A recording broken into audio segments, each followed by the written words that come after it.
evening, everybody. Welcome to another edition of Entrepreneurship in Focus. I'm your host, Marlon Joseph, and I'm super excited to interact with you guys once again. I am coming to you from our studio here at TBN, and our guest this evening is going to be joining us via Zoom. Notwithstanding, we're going to have a great time.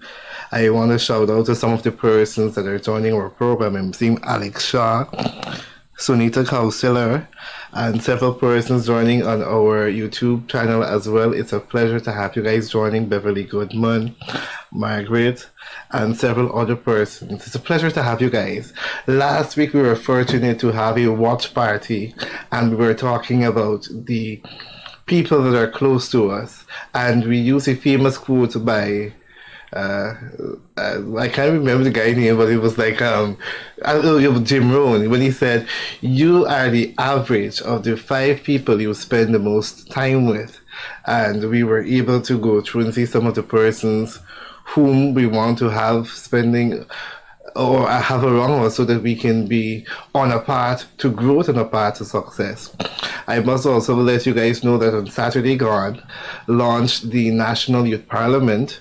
So the junior category for the Youth Parliament is going to be held on Thursday, and on Friday you're going to be seeing the seniors at the Youth Parliament. You can either visit the Parliament Gallery or check on the Parliament's social media pages so that you can be able to tune in. I am functioning as the government chief with the Minister of Governance and Parliamentary Affairs for the senior category of the Youth Parliament, and I'm super excited to be there. One of the most we're discussing or debating is poverty alleviation through tax reduction, and I know that that is a pressing issue here in Guyana, and many persons are going to look forward to it so that we can see how we can remove taxes from some of the persons experiencing poverty so that we all can get extra disposable income, have additional income that we can use to do other things, be it healthcare and so on. It's going to be a heated debate. I'm looking forward to the debating segments, and I just want to say to the person on the opposition side, best of luck, because we're coming really strong for our competition. Good afternoon, Nisha James, and several other persons joining. This evening it is my pleasure to welcome to our program Mr. Desmond Croker, who is the CEO of Annie's Memorial Chronic Disease Education Center. And he's going to tell us a bit about his business, and we're going to get to understand all of what they do and how we can be on the safe side so that we can have a long-lasting and a better quality of health. So welcome to our program, Desmond. It's a pleasure to have you. Hello, thank you. I am elated to be here. How was your day? Oh, well, the morning was a bit hectic. I had some issues to deal with, but I ensured that after lunch was clear for me to be here this afternoon to have this presentation. Awesome. So tell me, what motivated you to go into entrepreneurship? Well, I always believed in entrepreneurship. I never envisaged myself working for people all the days of my life, and so it has always been a goal of mine to branch off into entrepreneurship. Yeah. And you could have chosen anything. What is this? What is Annie's Memorial Chronic Disease and Education Center all about?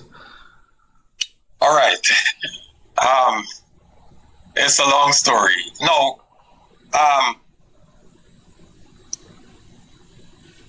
My mother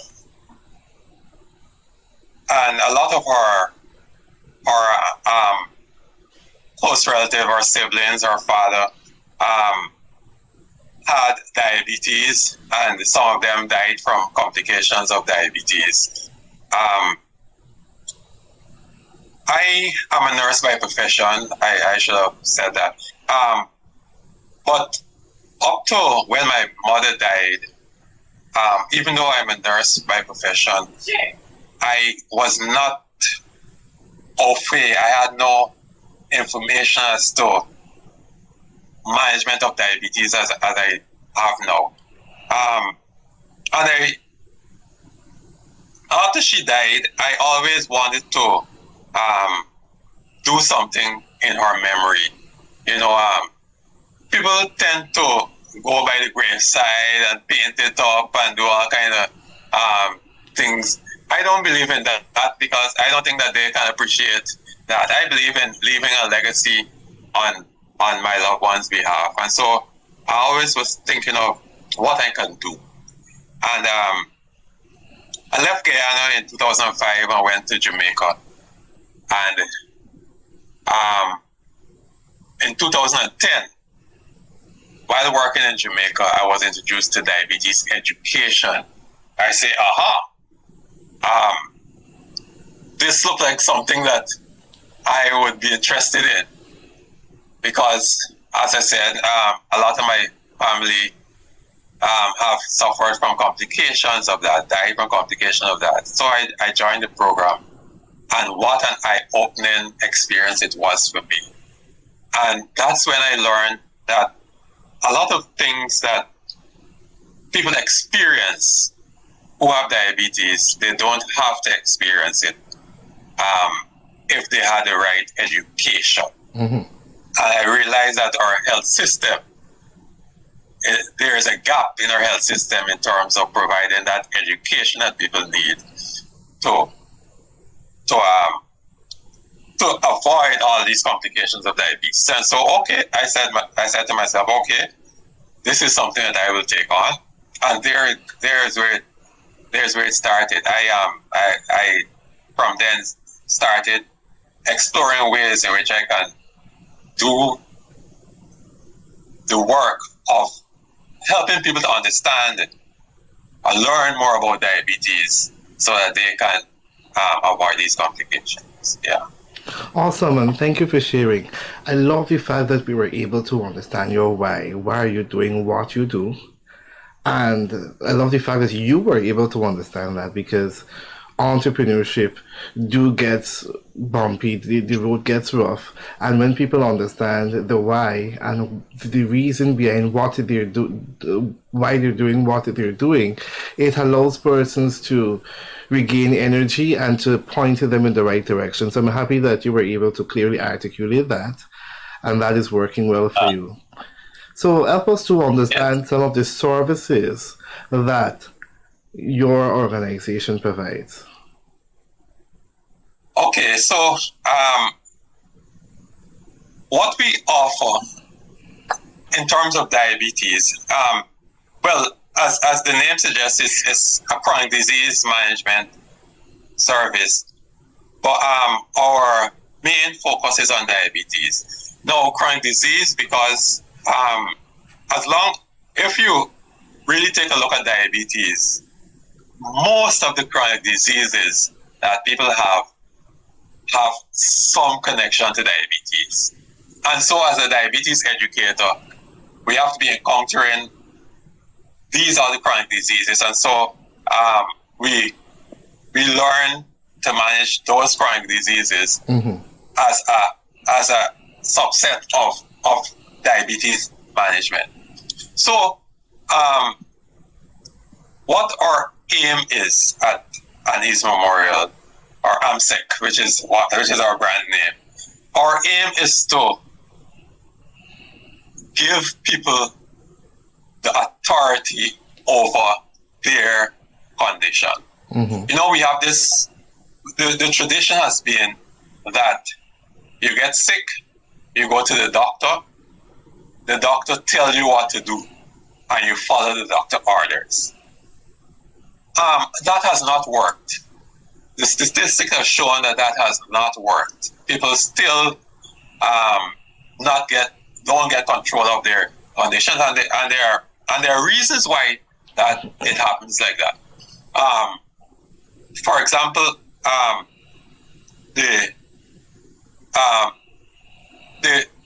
the person with diabetes, in most cases, the majority of cases, 99% of the cases, see the doctor at most 2 times per year. And every day, they have to be making decisions about their condition. Every day, not every day they wake up feeling happy and well. For the matter, it might be more days that they wake up not feeling well. And they have to make a decision about how they're feeling. They might get up and check the blood sugar, and it's very high or it's very low. And they have to make a decision at that time. No doctors are around at that time to tell them what to do. And so the tradition has been that the doctor tells the patient what to do. But then research has shown that if we teach people about the condition, if we teach them skills that they can implement to make the right decisions when these problems occur, when these incidents occur with their diabetes management, they are in control and they can make the right decisions and have better management. And so we at AMSEC, we seek to provide that service, helping people to understand what their condition is about, what is happening in their body, and what are things that they can do to deal with the things that are happening. And so that's one aspect of what we do. Okay. The other aspect is how we can prevent persons developing diabetes in the first place. Again, the statistics showing that the prevalence of diabetes is increasing every year. All right. The last statistics show that it's over 540 million people in the world with diabetes, and it's going to increase. And so we want to play our part in helping to prevent that spiral. Even if we are able to prevent one person from developing diabetes, it's one person less that we have to deal with in the healthcare system. And so our aim is to, apart from helping those who already have it, helping those who are at risk for developing it, to prevent them from actually having it. So those are the two main things that we, services that we offer at AMSEC. I'm happy that you share that, and I'm also happy that you're able to take time out from your schedule to come and interact with us and educate us so that we can have better quality health and we can have longer lives. But if we're to back up a bit, let us first understand what really is diabetes in the first place. All right. So diabetes is a condition where, and for various reasons, the body is unable to manage sugar in the body. Sugar. All right. And there are three main types of diabetes. All right. We have type 1 diabetes, where the person who has type 1 diabetes, for some reason, the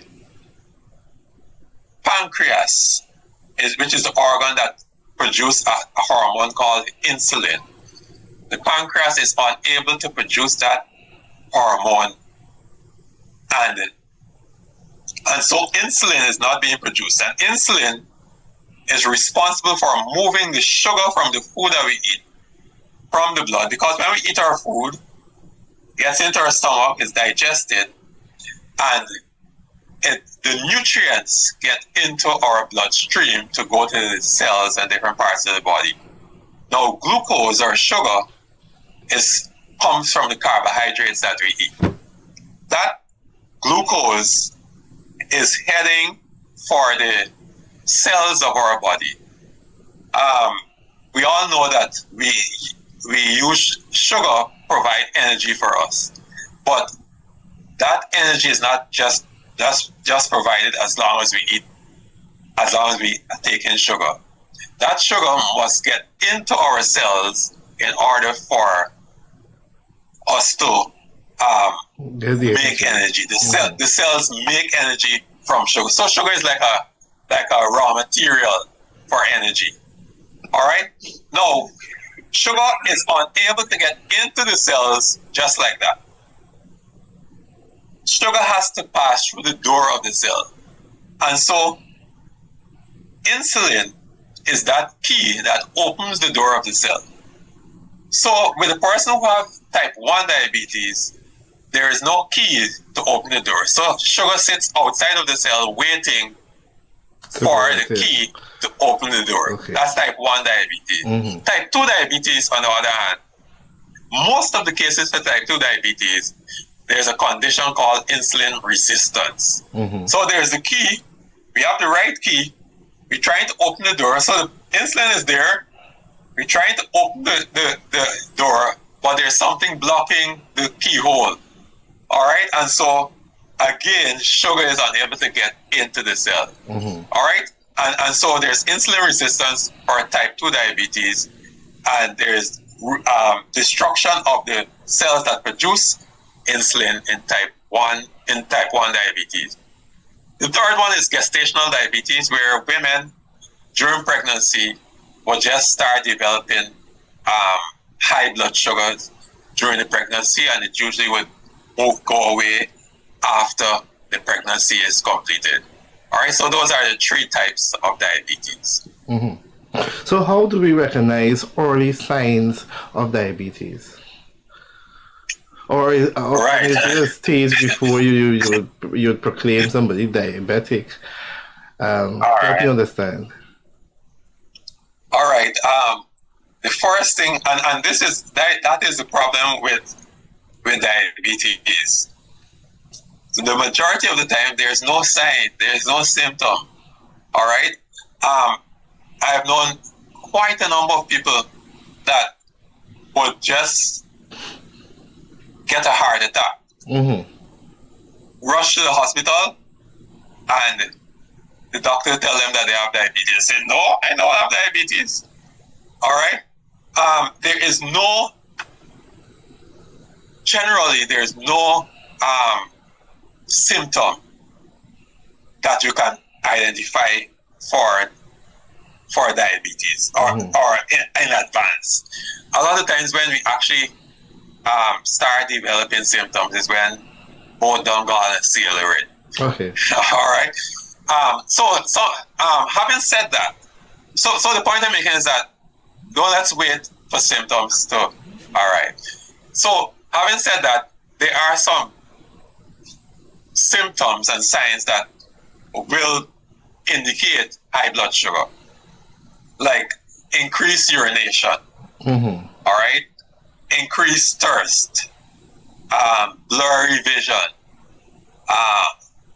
burning and tingling sensation of the feet, and feeling hungry all the time. You're eating away and you're still feeling hungry. And you're not only feeling hungry, but you're craving for the sweet things.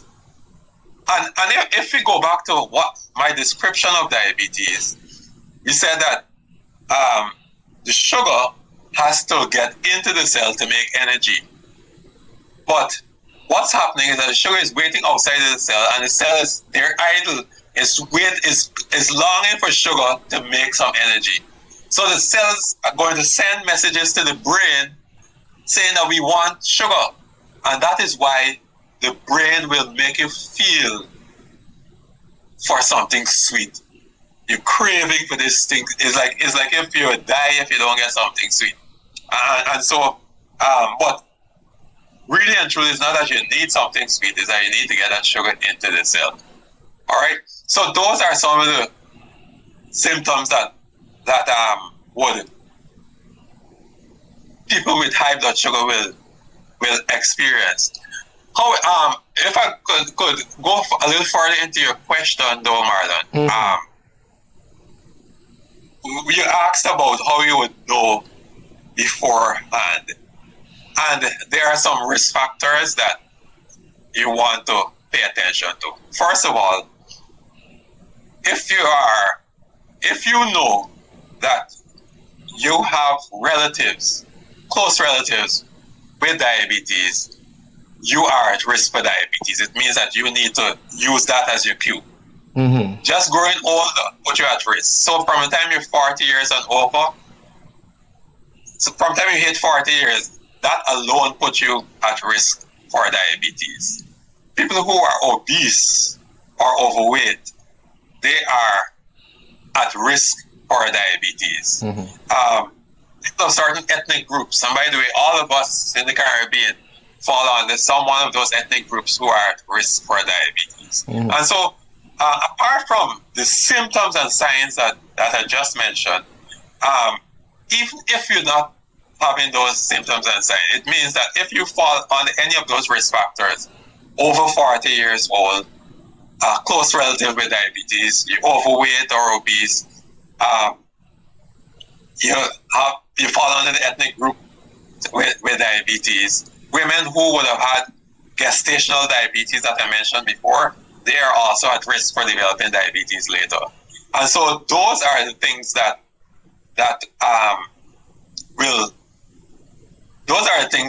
you can look at and determine that, hey, I need to pull myself up. I am at risk for diabetes, and I need to put things in place to prevent it from occurring.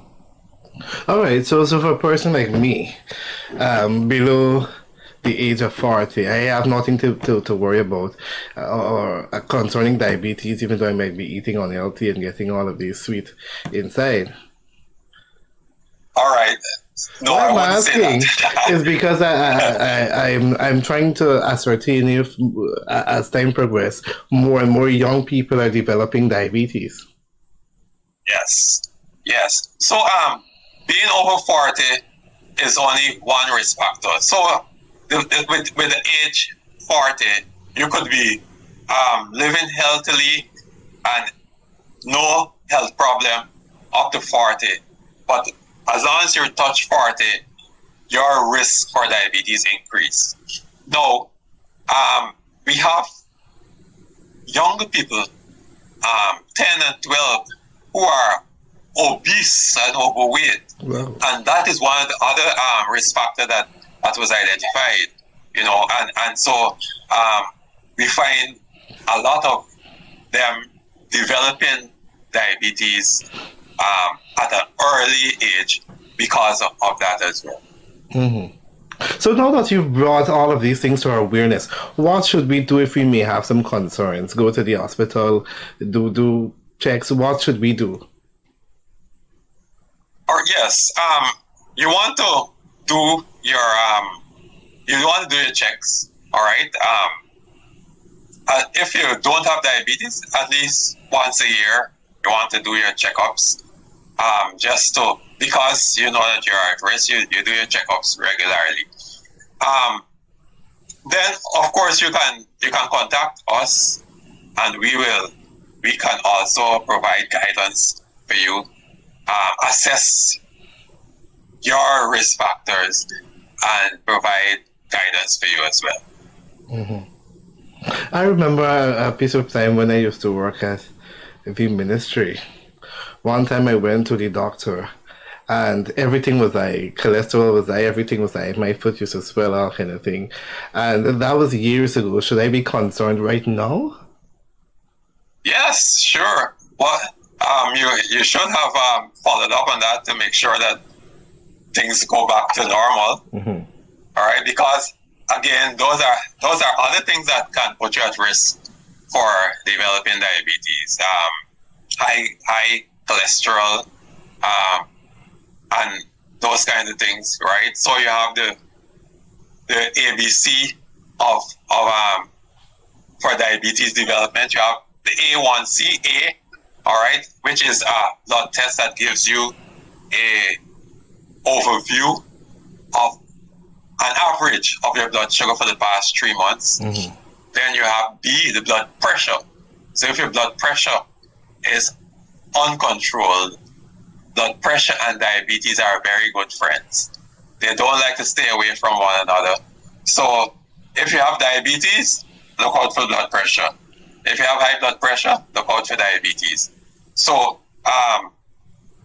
if you realize that your blood pressure is high, and then there's cholesterol C, cholesterol, they likes to show up as well because you don't want to be left out. Diabetes and sugar have diabetes and high blood pressure having a good time.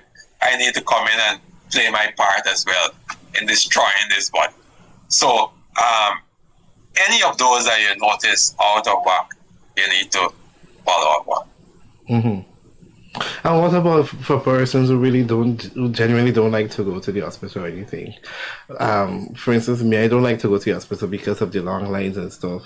But I try to be moderate. For instance, every now and again, eat an apple because the apple a day keeps the doctor away, and these little things that we would learn. I try to incorporate it, and then I'm sure that many other persons may say, well, if you're not feeling sick, why get tested for anything? So what would you recommend in that field? In that? All right. Remember I identified earlier that there is no symptom. All right. A lot of people, okay, strong and healthy, and all of a sudden they get a stroke or they get a heart attack, and they want to know where this come from. They never had high blood pressure, they never had diabetes, and all of a sudden this heart attack come on. And then when they reach the hospital, the doctor check the blood sugar and it's 600 and something, 400 and something. And the doctor say to you, you know you have diabetes? No, I don't have diabetes. I never had diabetes. So feeling strong, feeling well is not an indication that you don't have diabetes. And so we can't depend on that. It's important to be educated on things that you can do. To prevent diabetes, preventing diabetes is something that you must intentionally do. All right? It's not just by the way, or I just do something, right? It's something that you need to make effort towards doing. The thing is, our culture,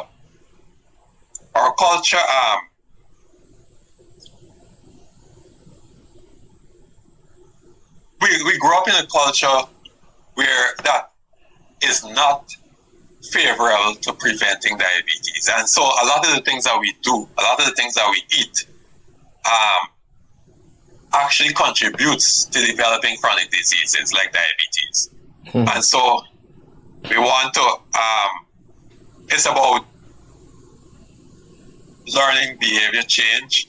All right. A lot of the things that we are accustomed to doing, we got to make effort to unlearn some of the things and relearn new ways of doing things. And so that's why it's important to understand what to do. And that's what we at AMSEC here is for, to help you to understand the things that you need to do to prevent diabetes. All right, so that's it on the preventative aspect. Now that I have diabetes, let's say I have diabetes, is it the end? Because I would normally hear persons complaining that you no longer have a normal life because you have to stay away from this food, stay away from that food. Then I would hear persons talking about you have to stay away from getting some nail borer or some borer, anything. Help me understand what happens after persons get diabetes. Is it the end? No, it's not the end. It is not the end. The statistics show that person who have been exposed to diabetes self-management education are able to live a happy, healthy life with diabetes. So before you continue there. Yeah. So normally, before the persons are able to get their management to manage their life and whatever it is, what would you see was the lifespan for persons who would have but now aware of diabetes, like a 5-year, 10-year, or I'm pushing it? So person who develop diabetes, when a person has developed diabetes, the research shows that at the point of diagnosis, it means that they would have already had diabetes between 5 and 10 years before that point. when they're diagnosed. Okay. All right, and so it goes back to what I mentioned before, that there's no symptoms. Mm-hmm. All right, so you have diabetes 5 and 10 years, and by the way, again, the statistics show that of the over 540 million people that have diabetes, 240 million of those people don't know that they have diabetes. So that's the position of things as it is right now. All right, and so that is a real frightening situation. Mm-hmm. Yeah. Yeah. So you can continue. You were talking about after the diagnosis and that the quality of life and the lifespan increase. Yes. So one person's diagnosed with diabetes, again, I'm going to go back to the traditional way of dealing with diabetes, and where the doctor or people at the hospital tell you what to do and you just follow the orders that they give you. And, the information that you get from there is inadequate. For example, the doctor may tell you to stop eating sugar or to cut down. They like to use the term, cut down on your rice and cut down on bread and cut down. Mm-hmm. But what does that really mean in practical sense? When you are at your stove or at your pot and you're ready to dish out your rice, what does cut down mean at that point? Diabetes self-management education helps you to understand how much is cut down. All right? The doctor tells you must start exercising, but you have knee pain, you have back pain. So how are you going to exercise? What will exercise mean for you? Diabetes self-management education help you to identify what you can do for exercise. All right? It is something that is personalized. It's not one size fits all. So you whatever is your challenge, there's a solution that we come up with that will help you to do whatever you need to do to manage diabetes well. Mm-hmm. So the person who will have experienced diabetes self-management education is a person that is informed, all right? Is a person that is happy, confident, because they know that when a situation arises with their diabetes, they know what to do right away. They don't have to be worried to know if it's going to affect them, if they will have to go to the hospital. They are informed and confident to deal with the challenges associated with diabetes. And so it's not the end. They are happy, they are confident and are able to deal with the challenges associated with diabetes in a competent way. So but in relation to longevity, all right, yes, you might find some people who have diabetes and don't do anything to take care of themselves and living very long. That happens, and then there are also people who are not taking care of themselves. They live long, but what quality of life they live? Mm-hmm. They end up being blind. They end up being on dialysis, amputation. So they're living long, but with a poor quality of life. With diabetes self-management education, we prevent all of that, and they're able to live a happier, healthier life. But is there any cure per se for diabetes? For instance, like how some people encourage you to drink carrot juice or blend of this and done, and diabetes will disappear with some traditional remedy? I'm also asking because somebody said you can be diabetic and become non-diabetic. I don't know what that meant. All right. No, again, the research has shown that in some cases, we can have what is known as remission, where the person goes back to a state of managing diabetes without medication. All right? But then it goes back to our mindset. It goes back to behavior change. All right? You will not be able to go back to, well, nobody should really go back to eating what you feel like eating, how you feel like eating, when you feel like eating, and expect to have management of, to be in that state of remission, to stay in that state of remission. So it's about adopting new habits and understanding that this is a new way of life for you. All right, the new habits is a new way of life for you. It's not something that, oh, for the next 3 months I'm going to drink Karela and after that 3 months my diabetes go away so I can go back and do what I feel like doing. No, it's about adopting these new habits, healthy habits, and in terms of the remission, it's not so much about the bush medicine or other medication that you take. It's more about the lifestyle that you adopt. That is what will bring about the remission for diabetes. Well, since school days, I'm hearing that. I must let you know also, Marlon, that remission, the chances of remission has a lot to do with how long you have diabetes and at what stage? Complications that you already have. So that is something that I need to throw in there. So. But there is a chance for people, depending on how well, how far you would have, how long you would have had diabetes. There is a chance for you going into remission. But it's something that we can work on. So in other words, if I'm to borrow a slogan from one of the ads, early detection save lives.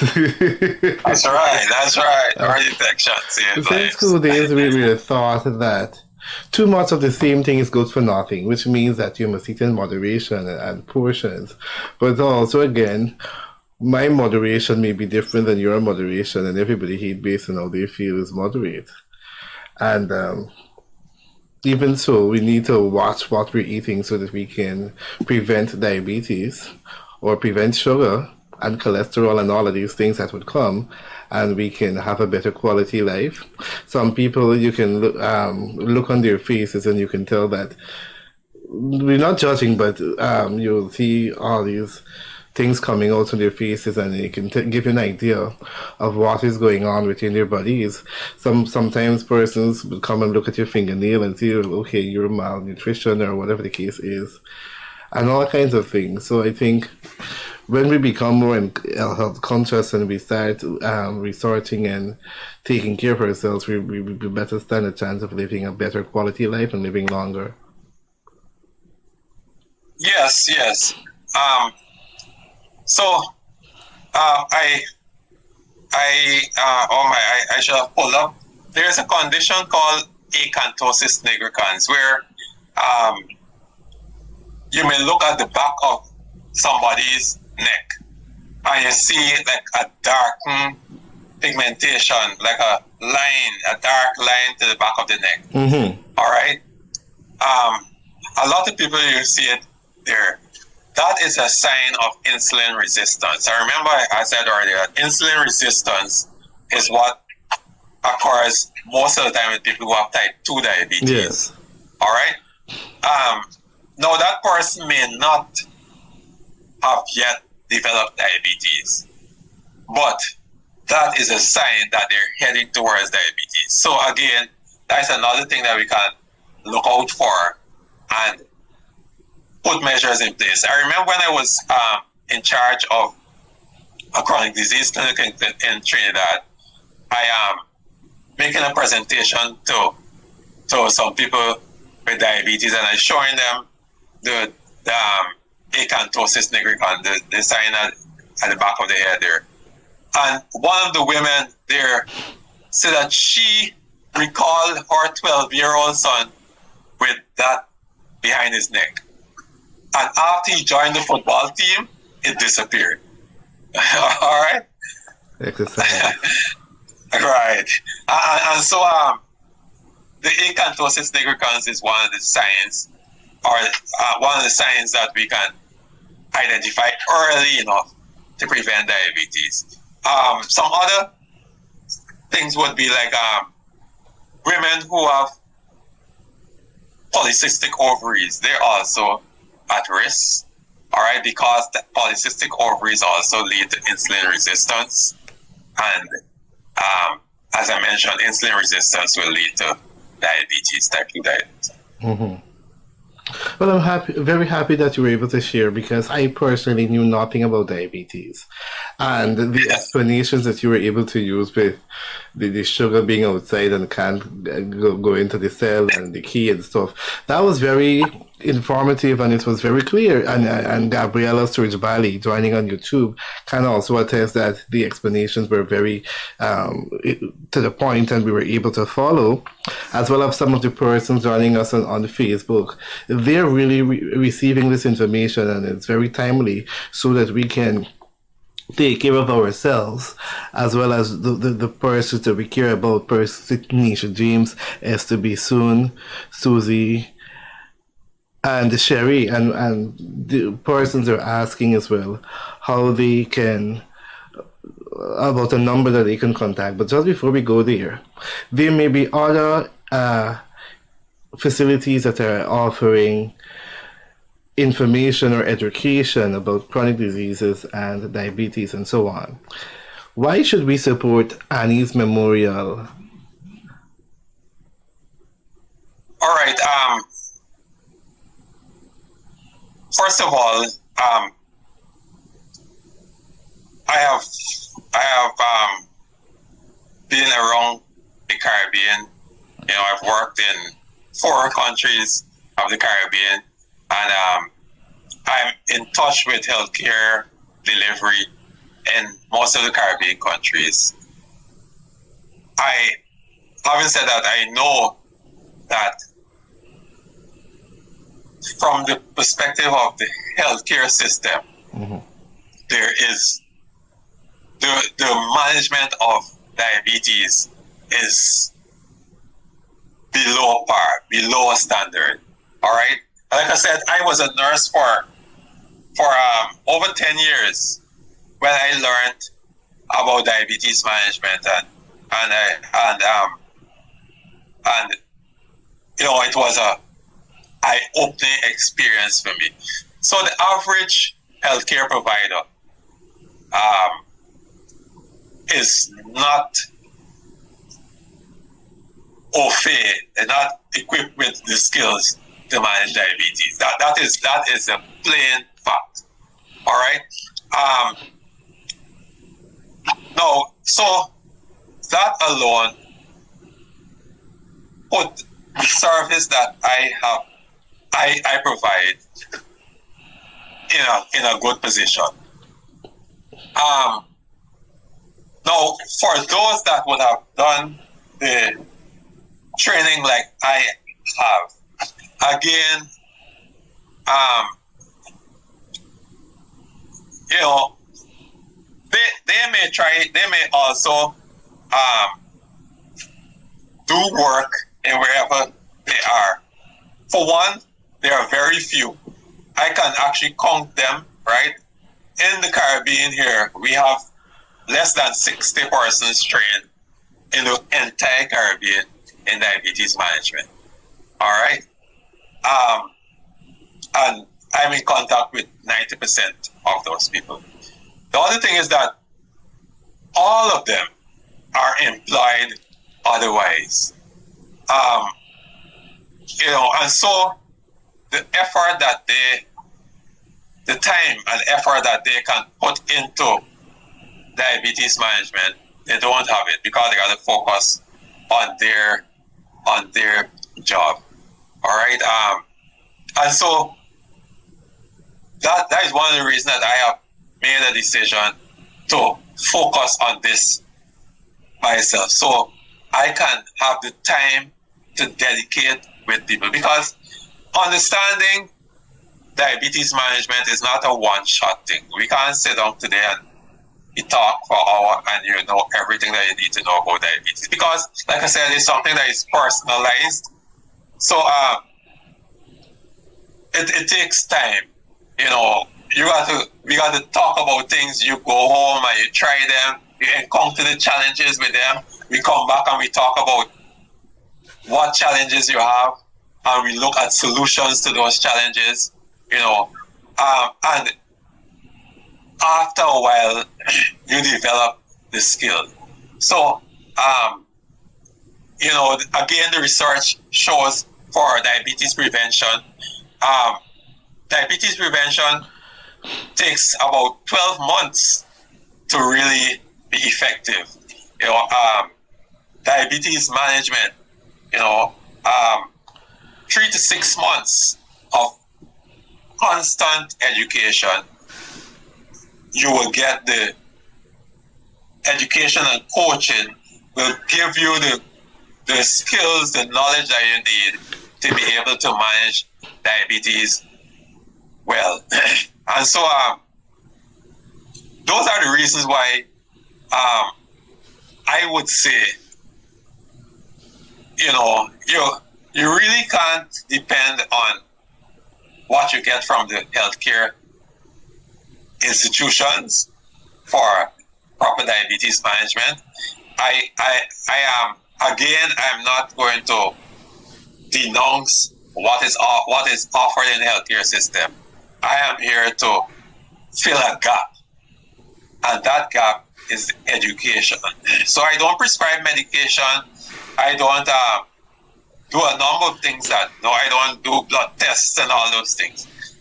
But when you come to me with the medication that the doctor prescribed for you, you come to me with the blood test that the doctor would have done for you, I can help you to understand what's happening with that blood test. I can help you to understand how to use that medication. And that's another thing. A lot of time people take the medication that doctor give them religiously. So the doctor says to take this 3 times a day. Take this medication 3 times a day, and you just make sure that you take it 1, 2, 3 times. As long as 3 times you take it, but that's not how diabetes medication work. All right, diabetes medication work with the food, so you need to understand how that medication is working, and those are things that you learn when you come to me. How that medication work, so you can know when is the best time to take it, so that you can benefit from it. Mm-hmm. So as you won't be taking the medication and still not experiencing the result that you have it. The other thing about working with me is that a lot of times, again, the healthcare system focus on the disease and forget the person. Interesting. You would never hear me. Huh? I think that's interesting. Yeah.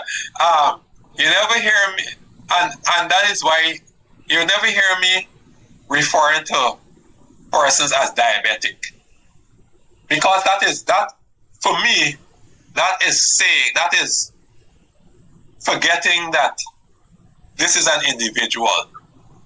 So this person is labeled as a diabetic. That is your label now, because you have diabetes. Your label is diabetic. I would say a person with diabetes, because you are first of all a person, and then this person has diabetes. Mm-hmm. I've said that to say,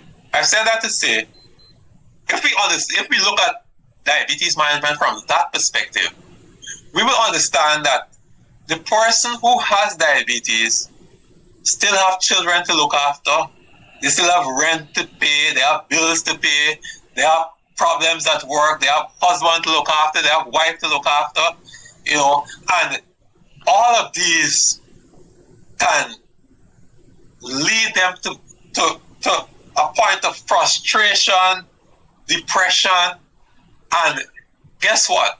When that occurs, it sends the blood sugar up.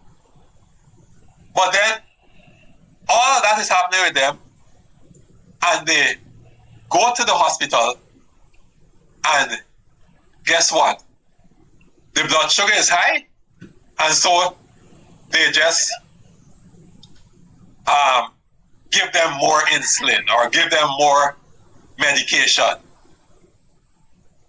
And without looking at the fact that, hey, this person the blood sugar could be high because of different stressors. Because of different reasons. I remember again while I was working at in Trinidad as the nurse in charge of the chronic disease clinic, there was this patient, right? Like I said, I would have instituted different programs at that clinic. Mm-hmm. One of those programs was the same diabetes management that I am doing now full time. And there was this man that the doctor come to me. Oh, this man is non-adherent. They like to use that word. They're non-compliant and not adherent. And well, they always would come to me with patients like that. But this particular patient, I sat down and had a talk with this man and discovered that this man was suspended, right? He was accused at work for something. He was falsely accused for something at work. As a result of that accusation, he was sent on administrative leave. When I was talking to that man, it was already 4 years since he's on administrative leave. He waiting for his chance to prove himself, right. But every time it comes up, it just is put off. And so this man is at home all the time for these 4 years, worried, depressed, and it is starting to affect his mental, his psyche. All right, he's starting forgetting things. He forgetting people's name. He's forgetting simple things, that we normally will not have problem remembering. And right away, I realized there that his problem is not, the solution to his problem is not medication, which is what they pack him with. They're packing him with the high. Every time he goes and comes back, the blood sugar is higher, and they continue to pack in more medication on this man. I made a recommendation for this man to see a psychologist or somebody like that. But of course, again, one of the reasons why I decided to do this thing for myself. Nobody took that on. But again, research has shown when we look at the person from a holistic perspective, right? I am certain that if that man had access to some counseling, psychological counseling, it would have helped a whole lot, And so again, hence the reason why it's beneficial to come to me, because I look at things from a holistic perspective. You look at the blood sugar being high could be as a result of a number of things. This is one example, and so we look at you as an individual and not look at the diabetes. All right? We are looking only at the diabetes. We're looking at you as an individual and helping you as an individual to understand what the management is about. I'm very happy that you were able to share that and that you were able to offer individualized attention to persons seeking assistance with their medical condition so that they can be on the right path and not be, in other words, overdose. um, I know that we're pressed for time, and just quickly to answer Gabrielle as a question, what is a normal ALC should be? A1C. A1C. All right. Now the A1C should be for persons who don't have diabetes. If you don't have diabetes, it means that your A1C is less than 5.7%. Mm-hmm. All right. 5.7 to 6.4 A1C is an indication of pre-diabetes. All right, and that is the time when you have the opportunity to reverse this and prevent diabetes. And anything over 6.5 is considered diabetes. Mm-hmm. All right, so those are the parameters for A1C. So thank you very much for sharing this, man. And within 30 seconds, any closing thoughts? Now, diabetes self-management is the way to go when we going to prevent, if we're going to avoid the challenges that come along with complications of diabetes. When you have diabetes self-management education, you are able to have better control of your diabetes. You're able to reduce complications. You will develop skills and confidence in your diabetes management.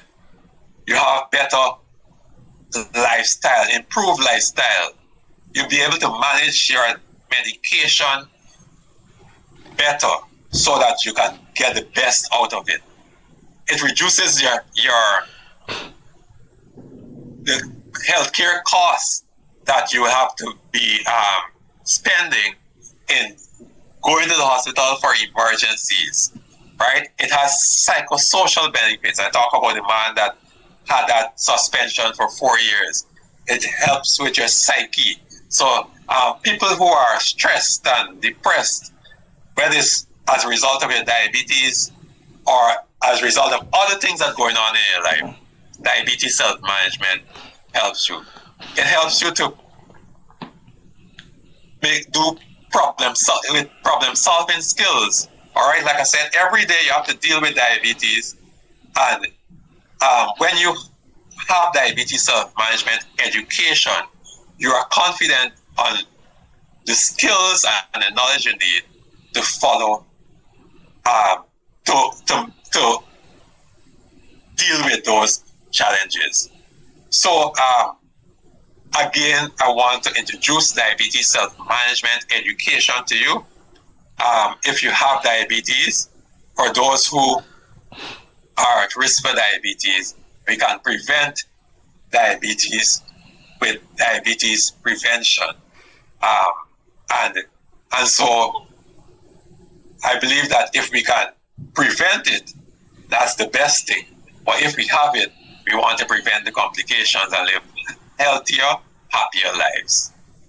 Thank you very much for sharing, Desmond. It was very informative, and I must say that we must have you back on our show because a lot of information is there to learn about diabetes, and persons are definitely making notes and are equally participating. I see Robert Filey saying, well said, we're caught up in a medication culture.